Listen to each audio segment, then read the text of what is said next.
If you don't take time to find out who you are, you may have it wrong. And you may be living a life that is less than what God has designed you to be. You are not behind. You are becoming. Welcome to Becoming. May you leave here better than you came. Welcome back. Today, we are looking at identity. This is such a huge piece of the puzzle because your identity is the core of who you are. It's like the sum of your parts. If you don't take time to find out who you are, you may have it wrong, and you may be living a life that is less than what God has designed you to be. Ecclesiastes 10 verse 5-7 in the NIV reads, "There is an evil I have seen under the sun, the sort of error that arises from a ruler. Fools are put in many high positions, while the rich occupy the low ones. I have seen slaves on horseback, while princes go on foot like slaves." Does that make sense? No, it's not supposed to be so. Bible describes it as an error. When we are living beneath our privileges, when we have a certain identity, an identity of a ruler, an identity of a king, of a priest, of whatever it is that we are, and we begin to function in anything that is less than that, it is an error. Not having the correct knowledge of who you are will cost you. And it can even disqualify you from certain things, certain privileges. Hosea 4 verse 6 in the NKJV reads, "My people are destroyed for lack of knowledge."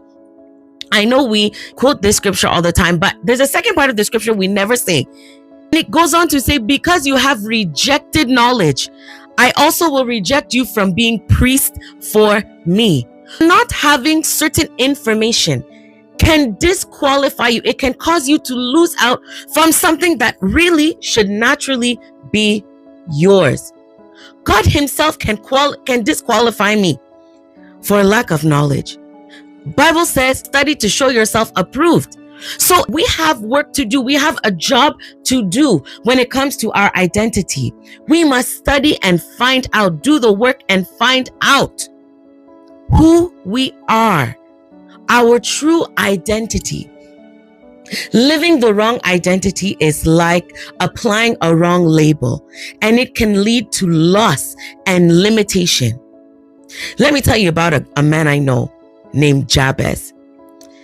In 1 Chronicles 4 verse 9, it says that Jabez was more honorable than all his brothers, but his mother named him Jabez, saying, "Because I gave birth to him in pain."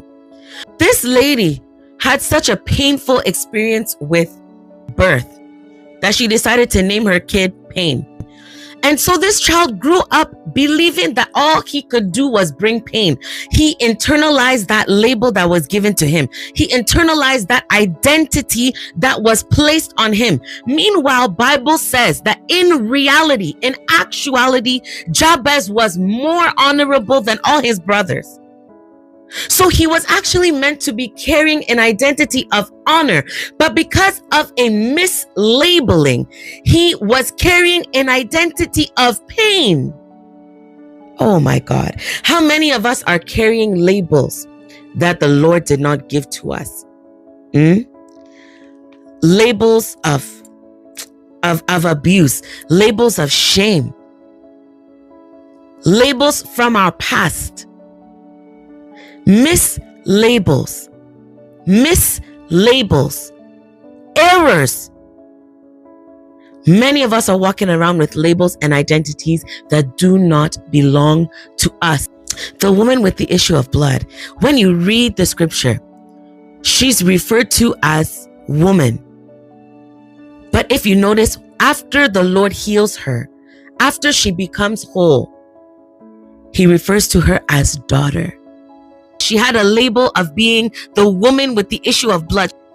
Her label was her issue. But once she came into contact with the master, her label, her identity became daughter. How many of us, that has been our story? That we had a label of something, but when we came into contact with the master, he gave us a new label. He calls us fearfully and wonderfully made. He calls us capable. He calls us his daughter. He calls us his son. But we still decide to pick up that old label. It is an error.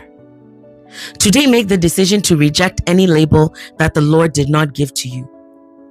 Any label that does not serve God's purpose in your life.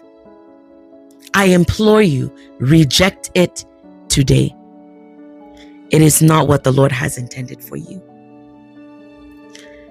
This is such an important conversation, and I encourage you to allow the Lord to continue to speak to you about your identity, about the labels that he has for you, and not the labels that you may have given yourself or that anyone else may have given to you.